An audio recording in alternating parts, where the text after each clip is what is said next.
제목을 내가 깊은 곳에서 라고 정해봤습니다. 시편 이 130편은 지난주 월요일부터 금요일까지 큐티 본문이었었는데 월요일부터 금요일까지 있었던 큐티 본문 120편에서 134편, 거기에는 표제어가 붙어 있어요. 뭐라고 붙어 있어요? 성전으로 올라가는 노래라는 표제어가 붙어 있습니다. 그 중에 한 시편 중에 하나이고요. 그리고 또 이 시편에는 참회시가 7편이 있다고 해요. 그 중에 또 하나이기도 합니다. 그리고 참회록의 저자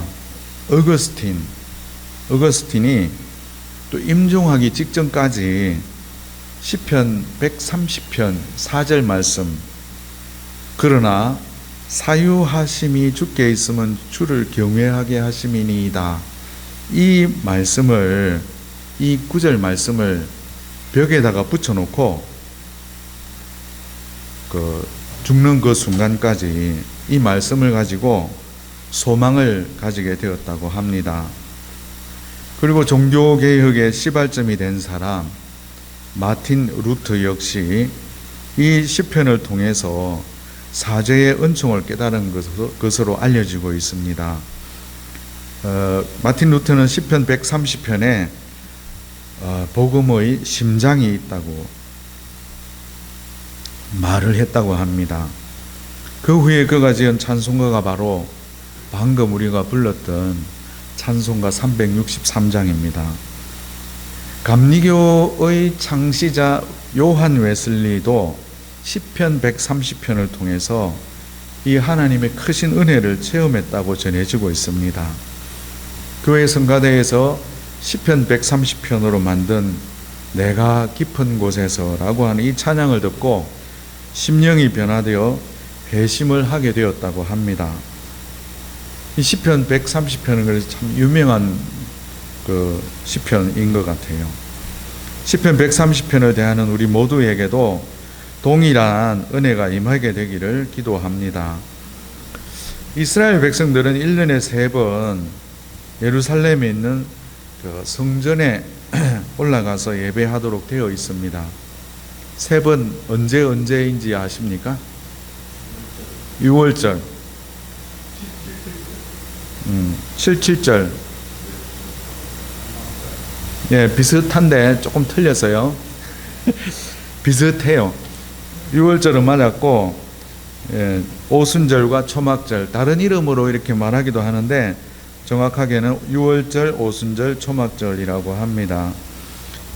길게는 한 달 정도 걸리는 순례길에서 먼 길을 오고 가다가 보면 위험에 노출이 될 수도 있는데, 순례하는 그 동안에 내면을 돌아보고 하나님과의 관계를 돌아보는 그런 시간을 가졌음을 또 시편을 통해서 알 수가 있습니다. 성전으로 또 올라가면서 설렘과 기쁨, 감사도 있지만은 시편 이 130편, 오늘 읽었던 이 본문 말씀 깊은 곳에서 주께 부르짖었나이다의 표현과 같이 자신의 내면을 돌아보는 고백의 내용도 있었던 것 같습니다. 1절을 함께 읽어보겠습니다. 시작. 여호와여, 내가 깊은 곳에서 주께 부르짖었나이다. 여기 나오는 이 깊은 곳, 이 깊은 곳은 아주 높은 산의 아래쪽의 골짜기, 아니면 바닷속 깊은 심연, 아래가 보이지도 않는 수렁을 의미한다고 합니다. 비유적으로는 큰 고난이나 고통을 표현할 때 사용이 됩니다. 스스로의 힘으로는 빠져나올 수 없는 그런 곳입니다. 그래서 다윗은 깊은 곳을 잘 표현한 시편 23편 4절이 있는데 함께 암송을 해볼까요? 내가 사망의 음침한 골짜기로 다닐지라도 해를 두려워하지 않을 것은 주께서 나와 함께 하심이라. 주의 지팡이와 막대기가 나를 안위하시나이다. 어쩌면 이 사망의 음침한 골짜기가 깊은 곳이라고도 할 수 있습니다. 인생길을 걸으며 사망의 음침한 골짜기와 같은 곳을 아마 경험하지 않은 사람은 아무도 없을 겁니다. 아마 여기 앉아있는 우인이도 아마 경험을 했을 거라고 생각이 됩니다.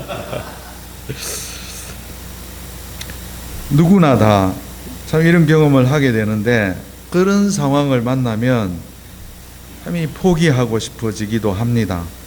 시인은 깊은 수렁과 같은 위기를 만났고 육신과 영혼이 큰 고통을 당하고 있습니다. 요나는 하나님을 거역하고 도망치다가 어디까지 들어갔습니까? 물고기 뱃속까지 들어갔는데 그때 요나는 하나님께 이렇게 기도했어요. 주께서 나를 깊은 바다 가운데 던지셨으므로 큰 물이 나를 둘렀고 주의 파도가 큰 물결이 다 내 위에 넘쳤나이다. 이렇게 기도했습니다. 여호와의 얼굴을 피하여 다시 쓸어가는 배를 타고 갈 때는 기도하지 않았습니다. 그런데 요나가 물고기 뱃속 절망의 상황을 만나니까 하나님께 기도합니다. 어쩌면 절망의 상황에 하나님께 나아가게 되는 것은 반전의 기회가 되기도 합니다. 물고기 뱃속의 요나와 같은 심정으로 시인은 내가 깊은 곳에서 주께 부르짖었나이다 하며 기도하고 있습니다. 2절입니다. 2절 시작. 주여 내 소리를 들으시며 나의 부르짖는 소리에 귀를 기울이소서. 자신의 기도에 응답을 해주셔서 깊은 곳에서 건져주시기를 소망합니다. 절망의 상황에 낙심하거나 좌절하지 않고 자신을 구원해 주실 하나님을 향해서 1절에서는 여호와여, 2절에서는 주여라고 구원을 요청하는데 여호와는 뭐라고 하죠? 여호와의 의미는 나는 스스로 있는 자라고 하잖아요. 그것은 시간과 공간을 초월해서 지금 나와 함께 하시는 분이라는 의미입니다. 그리고 2절에서 주여라는 뜻은 주인이다, 소유자이다, 주권자다라는 뜻인데 이것을 대입을 해가지고 1절과 2절을 다시 한번 읽어볼까요? 1절과 2절 시작. 지금 나와 함께 하시는 하나님, 내가 깊은 곳에서 주께 부르짖었나이다. 나의 주인이신 하나님, 내 소리를 들으시며 나의 부르짖는 소리에 귀를 기울이소서라고 기도하는 것입니다. 3절에서 시인의 기도는 이렇게 또 이어집니다. 3절 말씀 시작. 여호와여, 주께서 죄악을 지켜보실진데 주여 누가 서리이까? 3절을 보면 자신이 깊은 곳에서 부르짖게 된 것이 자신의 죄악 때문에 당하게 된 절망의 상황이라는 것을 보여주고 있습니다. 자신에게 허물이 있다는 것을 자인하고 있습니다. 하나님께서 내가 지은 죄 그대로를 다루신다고 하면 그 앞에 설 사람이 아무도 없다고 고백을 하고 있는 것입니다. 하나님을 깊이 만나면 만날수록 크게 다가오는 자신의 죄악 때문에 괴롭고 힘든 심정을 토로하고 있습니다. 예수님께서는 제자들에게 애통하는 자는 복이 있나니 그들이 위로를 받을 것이라 라고 말씀을 하셨습니다. 하나님 앞에서 선을 행하고 싶어도 행할 능력이 없고 또 행하는 것마다 죄뿐인 자기를 발견하고 원하지 않는 죄에도 어쩔 수 없이 죄의 노예가 되어가는 자신을 보며 오호라 나는 곤고한 사람이로다 이 사망의 몸에서 누가 나를 건져내랴 라고 하는 것이 애통입니다. 시인은 자신의 죄로 말미암아 애통하는 마음으로 하나님께 나아가고 있습니다. 4절 읽겠습니다. 시작. 그러나 사유하심이 주께 있음은 주를 경외하게 하심이니이다. 앞에 거 왜 안 하고 뒤로 바로 넘어갔어요? 그래요? 아무튼 4절. 내가 어떻게 할 수 없고 내면으로 깊이 들어갈수록 드러나는 죄를 가지고도 그렇게 죄가 있지만 그럼에도 불구하고 하나님 앞에 설 수 있는 것은 하나님께서 나의 죄를 용서해 주시는 분임을 알고 있기 때문입니다.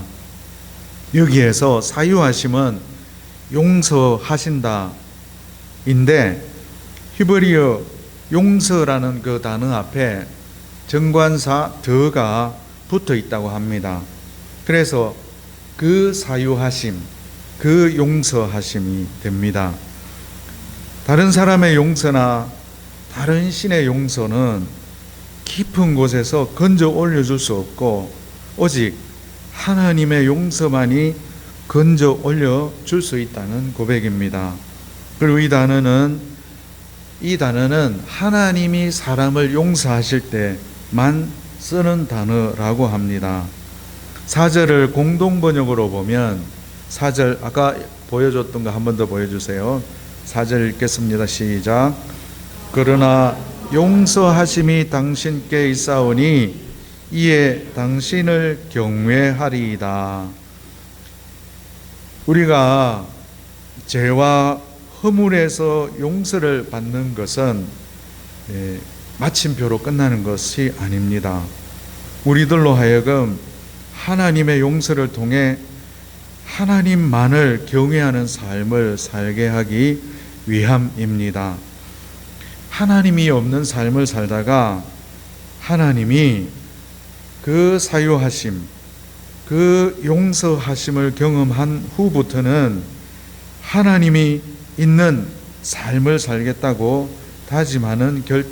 다짐하고 결단하는 것입니다.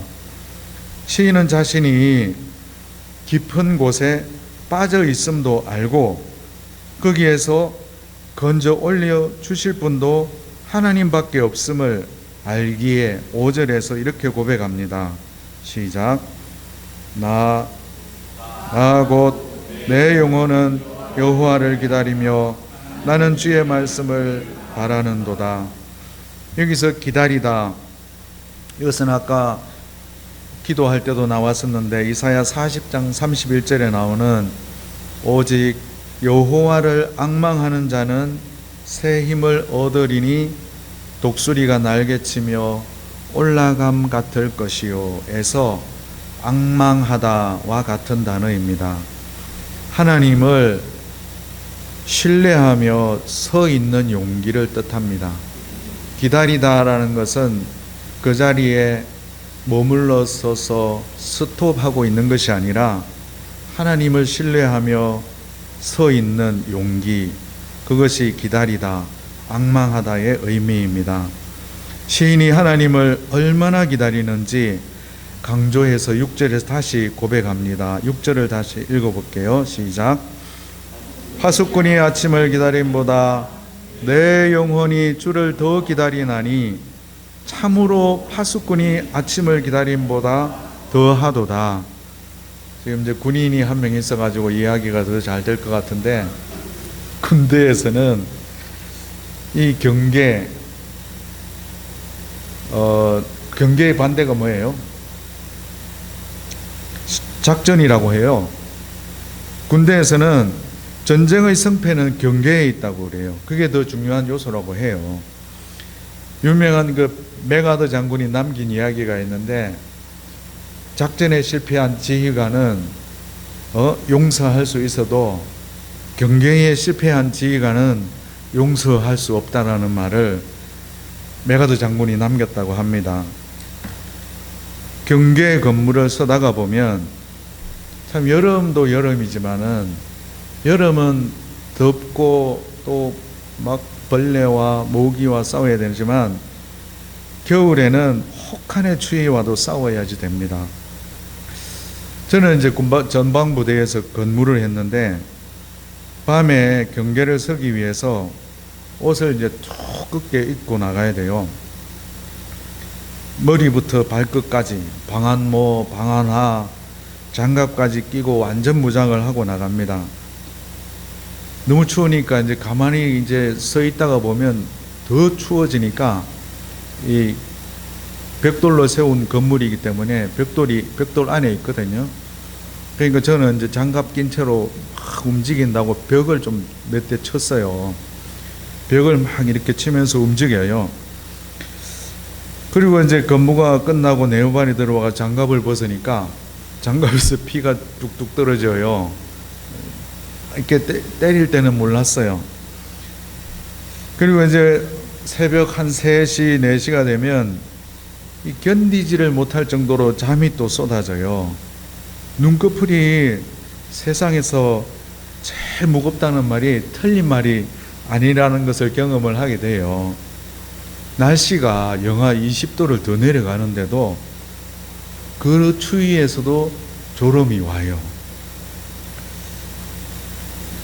우리 해병도 그렇게 근무 서나요?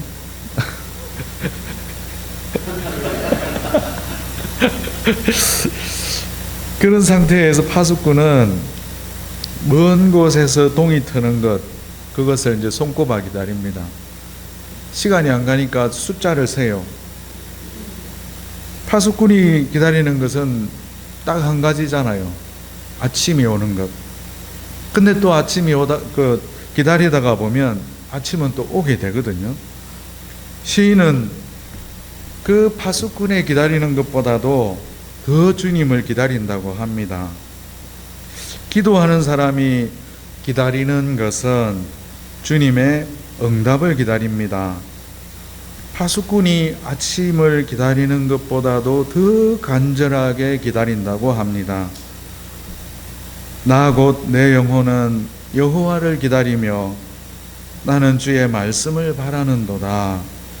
말씀을 기다리는 것입니다. 다른 곳에는 답이 없습니다. 주님의 말씀 안에 답이 있기 때문이요, 그 주님의 말씀 안에 진정한 자유가 있기 때문입니다. 시편 32편 1절에서 5절인데요. 이 말씀을 같이 한번 읽어볼까요? 시작. 허물의 사함을 받고 자신의 죄가 가려진 자는 복이 있도다. 마음에 간사함이 없고 여호와께 정죄를 당하지 아니하는 자는 복이 있도다. 내가 입을 열지 아니할 때에 종일 신음함으로 내 뼈가 쇠하였도다. 주의 손이 주야로 나를 누르시오니 내 진액이 빠져서 여름 가뭄에 마름같이 되었나이다. 내가 이르기를 내 허물을 여호와께 자복하리라 하고 주께 내 죄를 아뢰고 내 죄악을 숨기지 아니하였더니 곧 주께서 내 죄악을 사하셨나이다. 죄를 숨길 때 마음의 고통이 컸지만 하나님께 죄를 자백했을 때 용서를 받고 평안을 누렸음을 고백하고 있습니다. 죄를 사함받은 후에 기쁨이 복이 있도다라고 표현을 합니다. 오늘 아침에도 짧은 유튜브를 보는데 어떤 분이 교회를 갔는데, 교회 가니까 이 몸을 움직이고 찬양을 하는데 조용히 좀 하지, 막 기쁨으로 이렇게 움직이면서 찬양하는 걸 보고 그분이 했던 말이, 배운 사람이 좀 점잖게 찬양하지 왜 그렇게 찬양하냐고 물었답니다. 근데 그 대답이 그 기쁨이 있는데 어떻게 움직이고 찬양하지 않을 수가 있겠냐고. 참된 기쁨이 있고 참된 구원이 있으면 움직이고 춤추며 찬양하지 않을 수가 없는 것이라고. 그 기쁨이 없는 곳에서는 구원이 없는 것이라고 대답을 했다고 합니다. 그래서 죄를 사함받은 후에 기쁨을 복이 있도다라고 표현을 했습니다. 나의 죄를 내가 용서할 수는 없습니다. 하나님 앞에서 죄의 본질을 깨닫고 여호와께 자복하고 주께 죄를 아뢰고 나의 죄악을 숨기지 않고 회개할 때 하나님께서 나의 죄를 사해 주십니다. 용서의 은혜가 인간에게 주어진 가장 큰 복임을 노래하고 있습니다. 그리고 지난주에 수요일날 우리가 읽었던 본문 말씀이기도 한데 시편 124편 7절 읽어볼까요? 시작. 우리의 영혼이 사냥꾼의 얼무에서 벗어난 새같이 되었나니 올무가 끊어짐으로 우리가 벗어났도다. 지난 수요일 저녁에 참 우리 또 인도하시는 유지사님이 지금까지 삶에서 꿈만 같았던 역전의 순간이 있었나요? 라고 질문을 해가지고 참 거기에 대해서도 우리가 나누었었는데, 힘든 시간이 있었는가 하면 역전의 또 시간이 또 있었잖아요.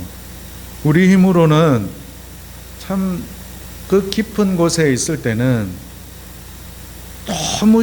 도무지 답이 없을 것 같고 안 될 것 같은 것 같지만 어느 순간에 알 수 없는 그 힘에 의해서 묶고 있던 올무가 끊어지고 역전의 순간이 있습니다.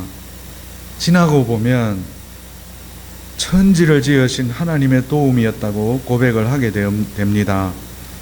더 나아가서 시인은 하나님을 바라야 하는 그 존재가 나뿐만 아니라 자기 자신뿐만 아니라 자기 민족 전체에게 이렇게 전하고 있습니다. 7절과 8절입니다.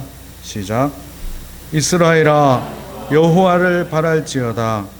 여호와께서는 인자하심과 풍성한 속량이 있음이라. 그가 이스라엘을 그의 모든 죄악에서 속량하시리로다. 이스라엘 백성들이 하나님을 바라야 하는 것은 하나님께 인자하심과 풍성한 속량이 있기 때문이라고 말을 합니다. 인자하심이란 보통 우리가 사랑으로 표현을 하는데 이 사랑이 그냥 사랑이 아니라 언약으로 맺은 사랑, 실패하지 않는 사랑이라고 할 수 있습니다. 하나님의 언약으로 맺은 사랑, 하나님의 실패하지 않는 그 사랑이 영원하기에 우리가 생각하는 그 이상의 그 수준을 뛰어넘는 하나님의 속량하심은 풍성합니다. 속량의 뜻은 대가를 주고 사다입니다. 풍성한 이 속량의 가장 대표적인 예가 바로 예수 그리스도의 십자가입니다. 예수님이 제자들에게 가르쳐 주신 애통의 기도는 자기 안에 있는 죄와 허물을 보고 고통하고 아파할 뿐 아니라 더 나아가 이웃의 죄와 허물을 바로 자신의 죄와 허물이라고 생각하고 대신 아파하고 눈물 흘리며 기도하는 것이 애통하는 기도입니다. 아까도 참 기도의 제목에도 나왔었던 것처럼 오늘날 이 한국의 교회는 세상의 권력과 돈의 힘 앞에 무너지고 있습니다. 나라를 위해서 기도하는 단체인 국가조찬기도회의 회장과 부회장이 매간매직이 되어서 연루되어서 압수수색을 당하고 있습니다.